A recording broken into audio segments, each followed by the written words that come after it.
5 milhões de ações, com R$1 você comprava 2 ações. Passados 8 anos, eu não precisava mais trabalhar. Ou seja, o produto do investimento já me concedia essa carteira de renda mensal. Tudo empresas que pagavam dividendo mínimo prioritário e obrigatório. Então, como conseguir uma renda mensal? Você tem que investir na geração de riqueza. Para investir na geração de riqueza, você vai comprar o quê? Você vai comprar projetos. Você vai analisar projetos de empresas que tenham, assim, estruturas futuristas, empresas que tenham perenidade na economia, empresas que consigam manter uma sustentabilidade dessa perenidade na economia e que possam, evidentemente, gerar riqueza, fazer essa riqueza circular e distribuir essa riqueza. Ótimo. Então, eu fiz uma análise muito criteriosa das ações que talvez pudessem me retribuir através dessa carteira de renda mensal. O meu foco é um foco radicalizado. É o foco da carteira de renda mensal. Por quê? Porque se eu quero formar uma carteira de renda mensal, por que eu vou vender? Senão se eu vender, não tenho mais a renda mensal.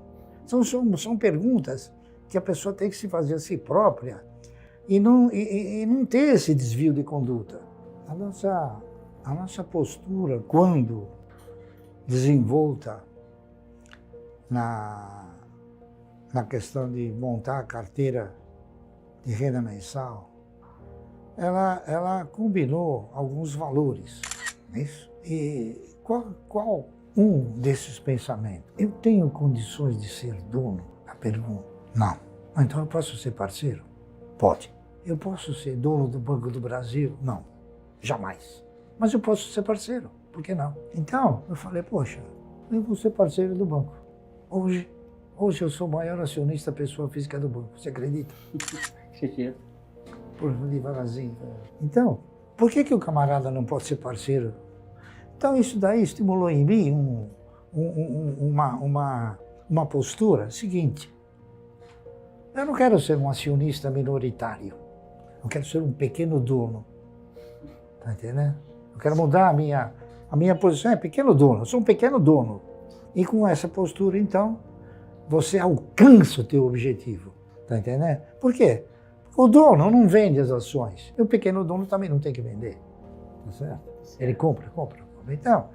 Então, observando esse critério de querer ser pequeno dono, por exemplo, então eu sou um pequeno dono da ES Brasil, sou um pequeno dono da Suzano, sou um pequeno dono do Banco do Brasil, aliás, do Banco do Brasil, sou o maior acionista pessoa física, sou um dos maiores acionistas do Banco Santander, pessoa física, tudo uma pessoa física.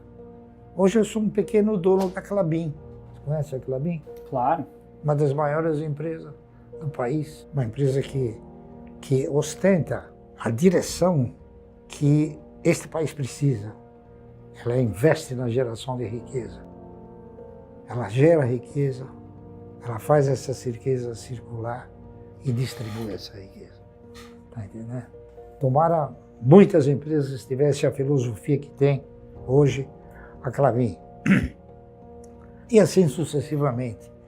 Sou um grande acionista, talvez, não sei, não é por uma miragem e nem por uma visão, mas sou um grande acionista de uma empresa chamada Unipar. Tenho 20% das ações, sou vice-presidente do Conselho de Administração e não quero outros, tá entendendo? A ação da qual a gente participa custa R$70 no mercado, em função do quê? Em função do direcionamento e da diretriz que você coloca na empresa, que o dono é um grande camarada, um amigo, né? E um camarada que conhece, sabe e gosta de investir, acha que tem que se investir nesse país. Mentalidade essa que está praticamente exorcizada da maioria da população. E outra coisa, você tem que associar a evolução da carteira de renda mensal à evolução da quantidade de ações. Então, isso é mais do que óbvio, né? Só que as pessoas, às vezes, não analisam com profundidade. A gente procura desenvolver um negócio chamado o óbvio, coisa que o brasileiro, lamentavelmente, por força de uma série de circunstâncias, ele desenvolve a fantasia.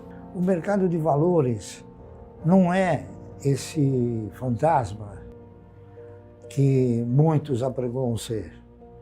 O mercado de valores é um instrumento da economia que deveria ser direcionado de uma outra forma. Lamentavelmente, eu considero isso, é uma definição minha, nós somos um país que tem uma bolsa rica e um mercado pobre. Por quê? Porque aqueles que deveriam fazer alguma coisa pelo mercado, não fazem pelo mercado, fazem para o seu benefício próprio, correr atrás de emolumentos, fazer com que hajam movimentações estratosféricas para poder se beneficiar de emolumentos e corretagem. O mercado precisa o quê? O mercado necessita de uma estrutura educacional, como a minha filha está desenvolvendo. Ela está fazendo o trabalho que o governo devia fazer. Está entendendo? Mostrar para o cidadão o caminho do investimento através do investimento na geração de riqueza através das ações. Eu diria que tudo é uma questão de você desenvolver e até, eu diria, radicalizar um foco. Então, qual foi o meu foco? Eu quero ter uma carteira de renda mensal. Eu vou, claro, brigar com unhas e dentes para alcançar essa carteira de renda mensal. Agora, o que eu preciso para chegar nela? Eu preciso o quê? Eu preciso estabelecer uma prioridade. Qual é a minha prioridade? A minha carteira de renda mensal. Tá certo? Então, estabelecendo essa prioridade, tudo aquilo que aparece para mim comprar, para mim desenvolver, eu pergunto, é minha prioridade? Não, então não quero. Tá entendendo? Então, o meu tem que saber dizer não, né? Então, o que aconteceu? No instante em que eu cheguei e determinei, esta é minha prioridade. Naquele instante, sem saber, eu estava desenvolvendo uma nova machadada, diria, né? Uma nova postura dos meus valores. Por quê? A partir daquele momento eu comecei a administrar os meus egos, porque a minha coisa importante era aquilo. Até que chegou uma hora que eu controlei meus egos, tá entendendo? Eu não faço nada se não analisar profundamente, tá entendendo? Então, a prioridade acabou me ajudando em outros valores também. Acabou me ajudando em administrar os egos e controlar os egos. Então, eu sempre penso de uma forma, não é única, mas minha de pensar, não é? Por exemplo, se eu posso ter um veículo que me leva e me traga com conforto, né? Por que eu tenho que depositar meu dinheiro para Mercedes-Benz? Fica comigo. Claro. A Mercedes-Benz não tem a minha grana. Então, quer dizer, o ego das pessoas é que às vezes fazem a pessoa a entrar no buraco, a entrar numa circunstância. É claro, hoje o mundo ele está constituído de uma forma tal que você está sistematicamente sendo assim compilado, sendo seduzido, faça isso, faça aquilo, faça outro. Então, o que eu aprendi também? Eu não vou ser um patrocinador. Por quê? Eu não quero patrocinar nem a Mercedes, nem a Porsche. Eu quero patrocinar a minha carteira. Então, eu dei essa exclusividade para a carteira. E isso não é uma neurose, tá entendendo? Não é uma neurose, é uma postura. Tá certo? Sim. Porque não adianta você estabelecer uma regra e estabelecer um objetivo lastreado em metas e ir abandonando no meio do caminho, se precisar. Então eu faço isso até hoje. Só que hoje nós fazemos com valores muito mais agregados, é claro, né? Mas com o mesmo sentimento de antes, tá certo? Com o mesmo sentimento, com a mesma postura, com a mesma assim, eu diria, humildade, tá entendendo? E é isso aí. Então, essa é a minha história. O investidor pessoa física, ele tem alguns desafios. O primeiro deles é a falta de conhecimento básico de finanças pessoais. Então, para você ter a renda passiva, obrigatoriamente você tem que ter a renda ativa, suplantando esses aportes mensais e constantes ao longo do tempo, certo? O segundo desafio, ele está aqui, é mental, né? E ele tem que, obviamente, passar por diversas tentações que as próprias instituições financeiras, que o próprio mercado colocam para esse investidor, como a gamificação, estímulo ao jogo, né? Tudo isso estimula um comportamento muito mais de jogatina do que propriamente de investimento a longo prazo. Então a gente gosta de sintetizar a estratégia dele com algo muito simples, tá? Você, quando está na bolsa, você está simplesmente escolhendo de quem você vai ser sócio, pelo maior período possível, né? Então, o que a gente procura aqui? Comprar boas ações de boas empresas a bons preços que paguem bons dividendos. E essas condições, elas são atemporais, você pode usar em qualquer mercado do mundo, não conhece limites geográficos. Em qualquer lugar do mundo você pode encontrar uma boa empresa a bom preço. A gente faz isso aqui no Brasil porque a gente vê muita oportunidade, né, pai? Muito mato alto ainda para comprar, muitas empresas com margens excelentes, com excelente governança, que você não vê, inclusive, com vantagens competitivas muito fortes, né, em cada um dos seus negócios. E o que a gente busca são negócios, na medida do possível, que sejam perenes, que consigam gerar um bom fluxo de caixa, né? Porque acho que a grande diferença daqueles que procuram crescimento, que esse crescimento pode não vir, todo o valor desse tipo de empresa está na perpetuidade, certo?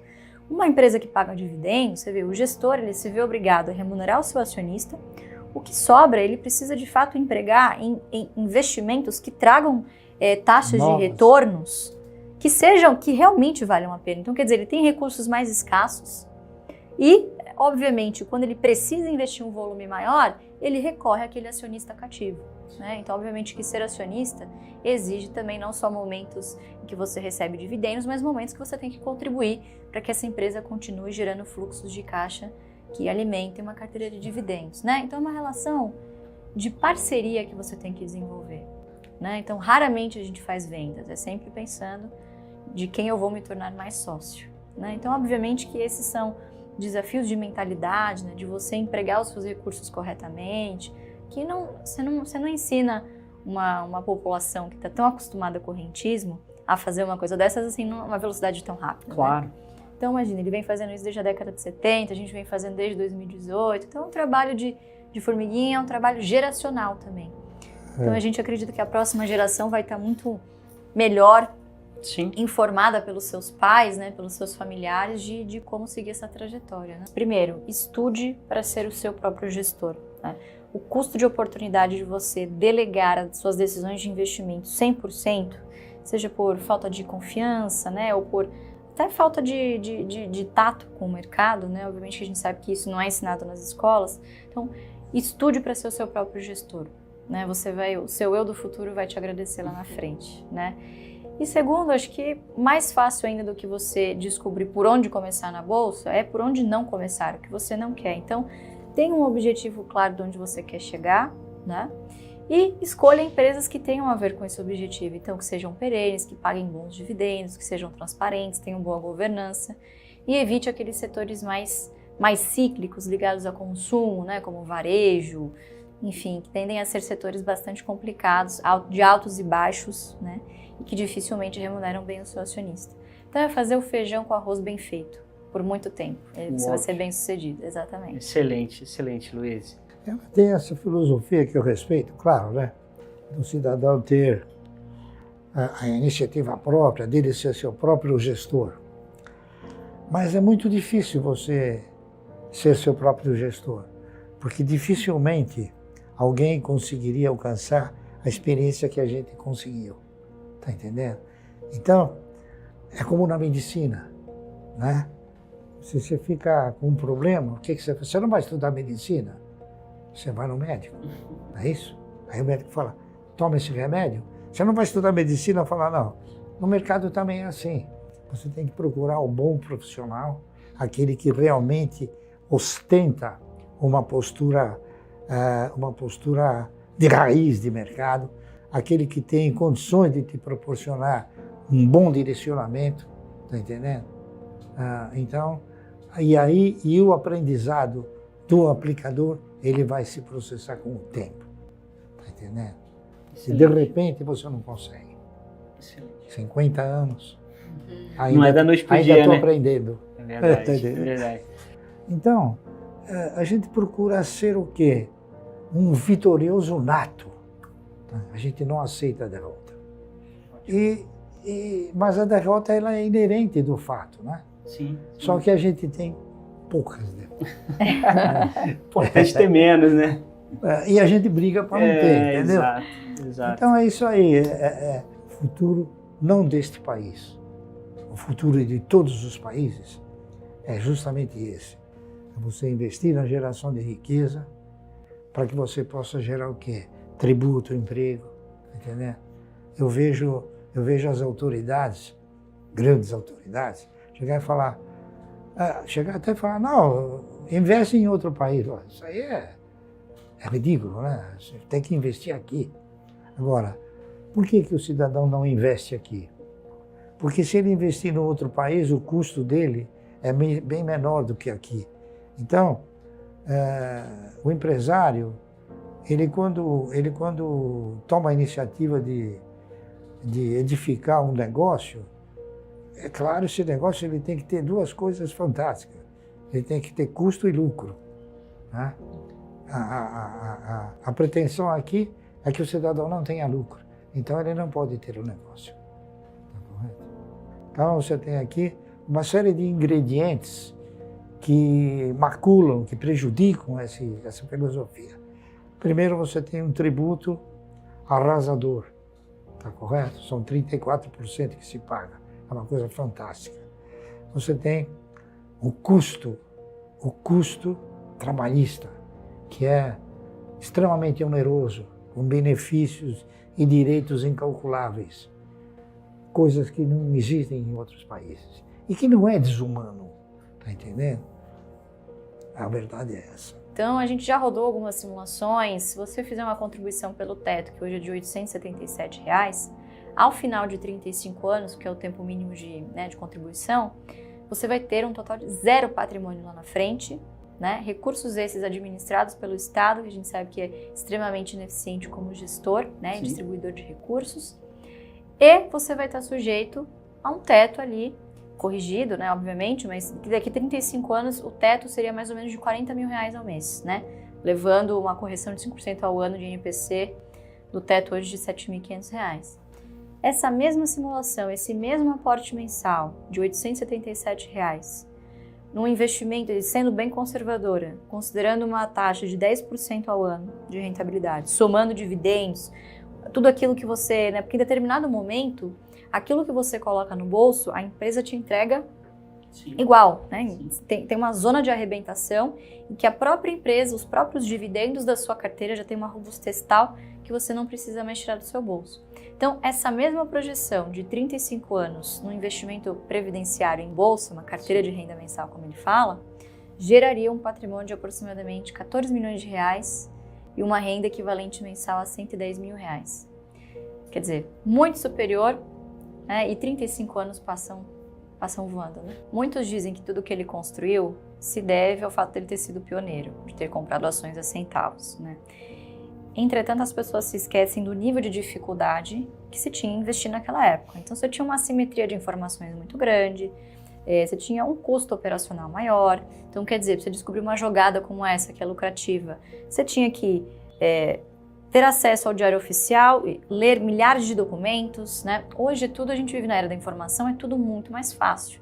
Então, hoje a tecnologia permitiu a democratização, né? O acesso dos investidores pessoas físicas, acho que nesse último ciclo de queda de taxa de juros, né, houve o interesse do brasileiro que se viu obrigado a tomar um pouquinho mais de risco, Sim. a diversificar os seus investimentos e olhar para a renda variável de uma outra maneira, né?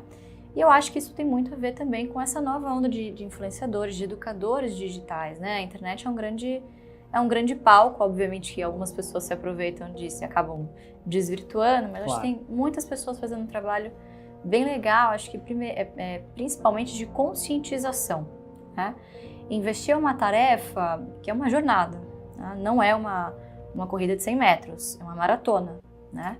E obviamente que para você descobrir o seu perfil de investidor, isso demanda tempo, isso demanda o que a gente chama de PDP, prioridade, disciplina e paciência, né? Então, um dos nossos desafios foi justamente pegar esse estudo da década de 70 e traduzir para uma linguagem mais atual, mais jovial, né? E que pudesse ter uma escala muito maior, né? Então, a internet, obviamente, permite esse tipo de projeto, né? E foi o que a gente fez, eu acho que é conscientizar o cidadão brasileiro de que ele não precisa abandonar a renda fixa, né? Ele tem que usar a renda fixa para tentar manter o seu poder de compra ali no curto prazo, manter uma reserva de emergência e uma reserva de oportunidade para manter aportes constantes, contribuir para a sua própria previdência, só que nas empresas, né? Então veja só, essa questão da fragilidade da nossa previdência social é uma questão que ele se preocupa desde a década de 70 e é um assunto tão atual ainda, né? Então, existe também uma coisa, existe um aprendizado do mercado. Nós concentramos o nosso direcionamento, a nossa filosofia, a busca por novas oportunidades e por novos valores, sempre no mercado. Exato. Para ser um vitorioso é preciso você se dedicar, é preciso você analisar estratégias, é preciso você seguir parâmetros, ser disciplinado e ter paciência. E o mercado nos ensina coisas incríveis que a maioria não quer escutar. O mercado não sabe disso. O mercado fala, dividendo, mas o que é valor aplicado, entendeu? O que é quantidade possuída. Por exemplo, a Klabin me ensinou uma coisa que eu falo para todos e que as pessoas não conseguem avaliar essa simetria.